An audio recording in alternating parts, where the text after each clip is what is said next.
Welcome to UCC. Hello. So today we have a team of 3 people with us. So they are here to discuss the socialism in India and in the present conditions, how far we are still in the mode of socialism. Is a disinvestment leading us for the capitalism or not? Is that part of discussion? Okay. So today we are going to start with the introductions first. Thereafter, they will be discussing. So first, over to you, Krupa. Please introduce yourself and then you can tell your version of it. Okay. Yes, ma'am. I'm Krupa Reddy. I'm an UPSC aspirant and part of this UCC, UPSC Cultural Club.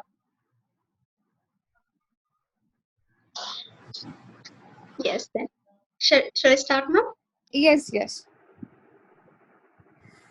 So, yes, guys, today we are going to discuss on the topic in the path of privatization, whether we are moving away from our basic constitutional principle, that is socialism.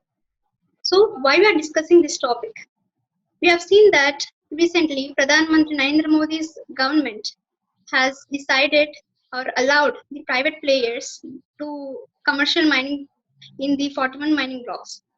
So in this context, and we have even seen that in recent times, the major sectors are also being privatized. So it is important for us to analyze the situation and the status of socialism in India. So before going into the topic, let us first know how the genesis of socialism happened and what kind of socialism we Indians follow. So Gangadhar, would you please explain about the genesis of socialism? Yes, Krupa. Thank you to the panel mates and myself, Gangadhar, and I was also a UPSC aspirant. So, Krupa, as you asked the genesis of socialism, both socialism and capitalism both emerged in the modern Western world. But if you compare socialism with capitalism, there were many features which was not alike. But the origin of socialism dates back to French Revolution because French Revolution gave birth to the concepts of equality and fraternity. And this concept is a core philosophy of socialism. And socialism emerged as an antithesis to capitalism because either socialism or capitalism both believed and represented interest of a particular class. If it is capitalism, it represents the interest of bourgeois class, who are basically the rich and the property owned people. And if it is socialism, it is proletariat, who are basically the property less poor people. So both are economic doctrines, but the fundamental change between socialism and capitalism is in socialism, there is social ownership over the means of production. In capitalism, there is private ownership over the means of production. But whenever we are discussing about socialism, we have to remember Karl Marx. But Karl Marx was not the first person to speak about socialism. There were also other people who spoke about socialism and given their doctrines. But Karl Marx is paramount to socialism because his approach towards socialism is unique. Because all the other socialists who spoke before Karl Marx believed that we have to appease the capitalists to share their ownership and to transfer the ownership with the working class so that they will also get benefited. But Karl Marx said that no individual in the earth is willing to lose his property for the greater good. So by this, Karl Marx have given one important statement, that is, there is no birth without blood, and violence is the midwife of change. Karl Marx believed in that, and this is how socialism emerged. And over the years, it had gone through many interpretations and gone through many branches. So this is about socialism origin. And Krupa, I have a question for you. That is, what is the relevance of socialism in the Indian context, and what are the aspects socialism brought post-independence? Yes, Gangadhar. So before going to say about that, I would like to give a brief definition about the socialism in simple terms. So the socialism, we can say that it's a political and economic theory where uh, the much emphasis is on the it also advocates that the means of production, distribution, and exchange should be owned or regulated by a community as a whole. So the Indian bit of plan of socialism is a bit different. The Indian socialism says that it is a form of democratic socialism. and it is not a communistic form of socialism. The, as we have discussed in the definition itself, the communistic form of socialism involves the nationalization of all the means of production, distribution, and in fact, the abolition of private property in totality. Whereas the democratic socialism involves or holds faith in the mixed form of economy, that is, the private sector as well as the public sector go side by side. So here we go, and this is about the democratic socialism. And in this regard, the Supreme Court, in its Nagra versus Union of India, says that the democratic socialism is a blend of Marxism and Gandhiism, leaning heavily towards Gandhian socialism.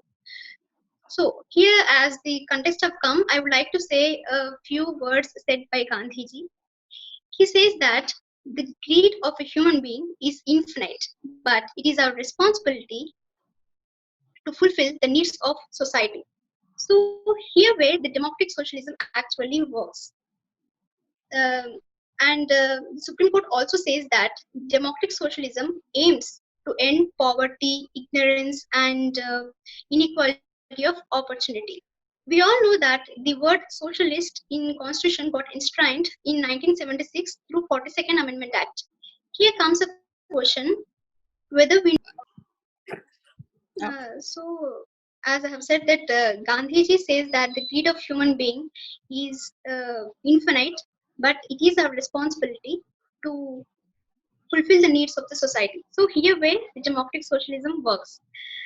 The Supreme Court says that the democratic socialism aims to end the poverty, inequality of opportunity, ignorance and disease, and so on.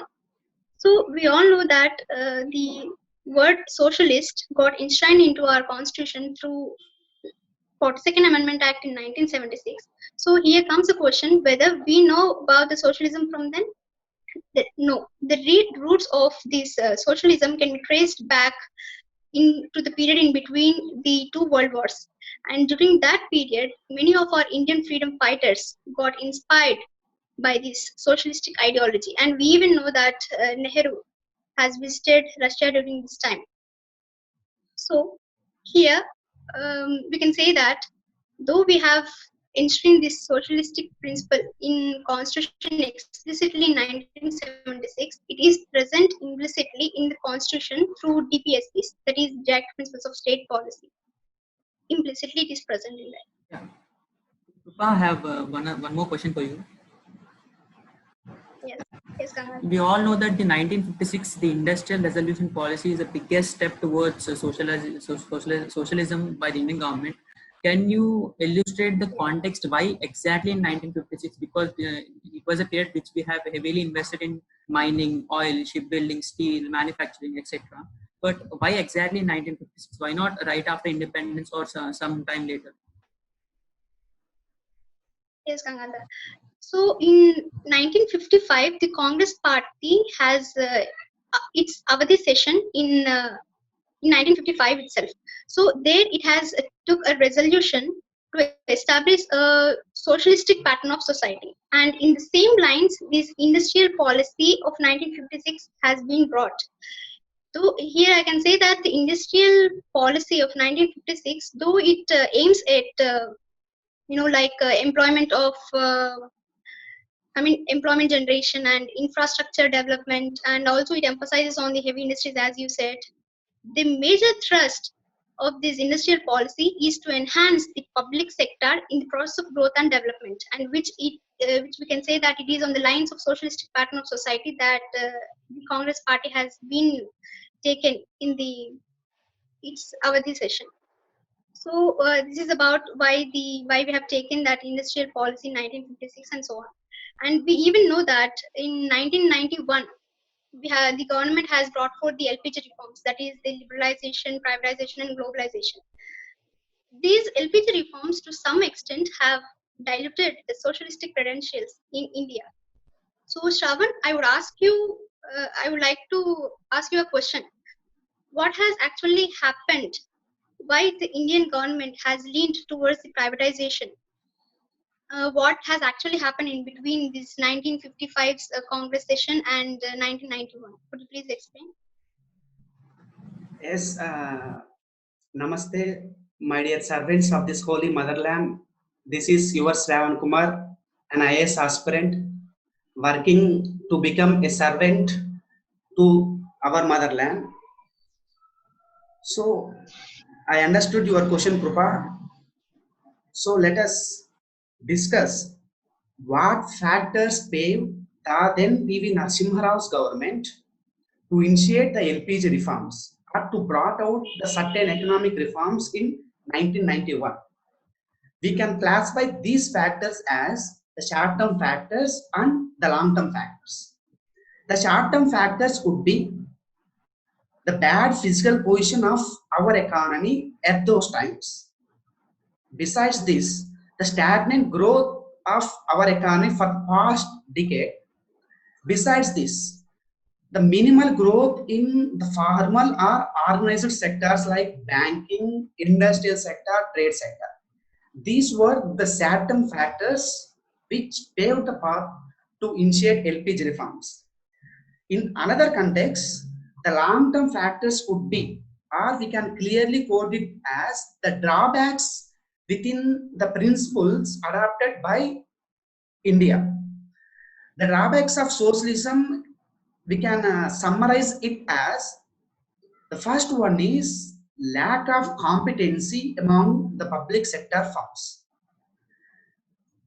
Incompetency among the public sector firms resulted the poor quality of providence of services to the poor people. It means that the quality of goods and the quality of services which were to be provided by the government, they are not consumer centric.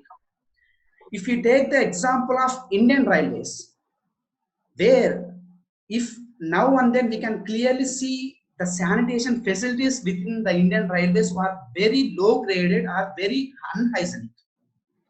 The second long-term factor could be more nepotism, more corruption, and more favoritism in the public sector units. Instead of working for the welfare of the people, instead of promoting the national interest, the government employees, they themselves work for their individual interest. Besides this, they also work according to whims and fancies of their political masters, not to promote the will of the people. We can clearly justify my statement with the example of recent report of corruption perception index, where India ranks 80th rank. This clearly shows that our government officers were involved in taking bribe rather than working for their welfare. Besides this, another factor could be the inefficiency and improper management of resources by the public sector firms. We can give the instance of Coal India, where it is running in a huge losses. We can also give an example of banking, where many banking firms were running under huge losses. So all these examples, all these instances, all these factors led to an emergence of new dimension of socialism, which the economic survey in 2018 has noted, which known as crony socialism. Crony socialism, along with the discussed short-term factors, led the then PV Narasimha Rao's government under the finance ministry of Manmohan Singh to initiate LPG reforms in 1991. Now my question is to Gangadhar. Having discussed the drawback or the backdrop of LPG reforms in 1991, could you please explain us the fruits of LPG according to the Indian context? Yes. Yes, Shravan, the fruits or the success of LPG reforms is completely attributed to the structural changes which we brought up in our Indian economy. Because before 1991, as you mentioned, there were many problems. Like There was ministerial interference, production quota, inspector Raj, inward-looking economy, import substitution, a lot of tariffs and non-tariff barriers. So all these collectively led to the brink of collapse of Indian economy. But the structural changes which we brought in can be broadly categorized. That means we have concentrated on the central public sector enterprises, private sector enterprises, government and foreign direct investments, and institutional investors. There were a lot of changes which we brought in. If we consider the central public sector enterprises, the government of India had signed memorandum of understanding with this with the central sector enterprises, because through this we can grant them operational freedom by granting them status of Ratnas, Maharatna, Mini Ratna, etc. If we consider the private sector enterprises, we have asked them to sign the memorandum of industrial entrepreneur memorandum, which allows them to just only project the data of their investment, their industrial activity, and their employment. And we have globalized our Indian economy to its full potential. We have unleashed the animal spirits in it. So all these collectively led to the success of Indian economy. But if we analyze the fruits, during the period of 1990 to 1991, India's GDP growth rate was 1.1%. But according to International Monetary Fund, in 2015 to 2016, India's GDP growth rate is 7.5%, which make India one of the fastest growing economy in the world. And we also know that India is the third largest economy in terms of purchasing power parity, and India is the fifth largest economy in terms of nominal GDP. So all these collectively shows that India is in the right way. Just we have to promote it, our interest and local market, so that we can reach a position where our Indian local products will dominate the world. Yes, yes, this is my take on that. Yes, Gangadhar, my another question for you is, allowing private players, allowing foreign players into our economy, does it a sign or manifestation for a new colonialism? Yeah. Right, Sravan, as already discussed, after LPG, India have globalized, India have liberalized. So by this, India become a lucrative capital and lucrative destination for foreign direct investment, because we have changed the labor laws. We have given incentives to the foreign direct players, and we have made many sort of pushbacks which help the foreign direct investments to have a direct impact on the Indian economy. And in the same way, the foreign direct investment which is coming into India, we cannot say that it is again recolonizing India, because we have to understand that India is not dependent on the world, but the world is dependent on India because of our demographic dividend, because of our cost-effective labor, because we have the humongous Indian market which allows the foreign players to have huge potential and to earn profits. So by considering all these prospects, we have designed a policy called the Make in India policy, by which we are availing their investment, we are getting their technologies, we are increasing our employment, we are increasing our per capita income. All these will lead to the economic growth of India. And I want to mention a last thing, that recently in the wake of Atmanirbhar Bharat, our Prime Minister had said one important thing, that India believes in Vasudhaiva Kutumbakam. It means the whole world is one family. So it's my take on that. In a nutshell, I have explained it, Sam. So I would ask Krupa to have her concluding remarks so that we can conclude it. Yes, Gangadhar. So we have discussed a lot of things in this discussion. So hereby I would like to conclude that yes, the Indian government is concentrating on the private sector, but at the same time, it is not compromising on the crucial sectors like education, health, and agriculture even. We have seen that it has brought forth these Ekalavya schools and wellness centers and many other schemes in this regard. So the privatization is needed in the current situation. So I can say that the government is concentrating on both public sector and the private sector. I would say that India, in order to achieve a rapid economic growth and development, it is needed for the government to strike a perfect balance between both the public sector and as well as the private sector. So only then the India can get desired results. Yes. What do you say, Sravan? Yes, Krupa, let me conclude this discussion.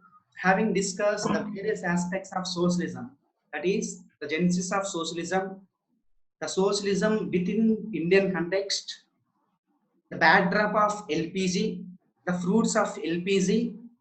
Now let us conclude this discussion. Yes, allowing private players in various sectors like railways, commercial mining, it's a welcome move by the government.